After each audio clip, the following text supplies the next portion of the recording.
Hi అండి, welcome to మన garden మన వంటలు. ఈరోజు అయితే నేను క్యాబేజీ పచ్చడి ప్రిపేర్ చేస్తున్నాను. ఫస్ట్ అయితే ఒక పావు కేజీ క్యాబేజీ సన్నగా కట్ చేసి పెట్టుకోవాలి. తర్వాత ఒక ప్యాన్లో 2 స్పూన్ల ఆయిల్ వేసుకుని 4 స్పూన్ల నువ్వులు, 4 స్పూన్ల పల్లీలు ఇవి కూడా వేయించి మిక్సీ గిన్నెలోకి తీసుకోవాలి. తర్వాత ఒక 10 ఎండుమిర్చి, 1 స్పూన్ జీలకర్ర ఇవి కూడా వేయించి మిక్సీ గిన్నెలోకి తీసుకోవాలి.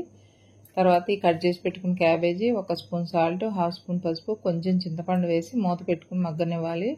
ఈ లోపు మనం మిక్సీ గిన్నెలో అన్నీ వేయించుకున్నాం కదా, దాంట్లో 4 వెల్లుల్లి రేకలు వేసి మెత్తగా పౌడర్ చేసి పెట్టుకోవాలి. తర్వాత ఈ క్యాబేజీ కొంచెం మగ్గగానే స్టవ్ ఆఫ్ చేసుకొని చల్లారాక అప్పుడు మనం పచ్చడి ప్రిపేర్ చేసుకోవాలి.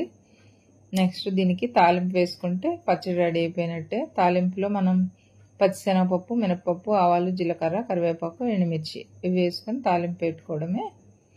వేడి అన్నంలో నెయ్యి వేసుకుని తింటే ఈ పచ్చడి సూపర్ టేస్ట్గా ఉంటుంది. కంపల్సరీ ట్రై చేసి చూడండి. అలానే వీడియో నచ్చితే లైక్ చేయండి, షేర్ చేయండి, సబ్స్క్రైబ్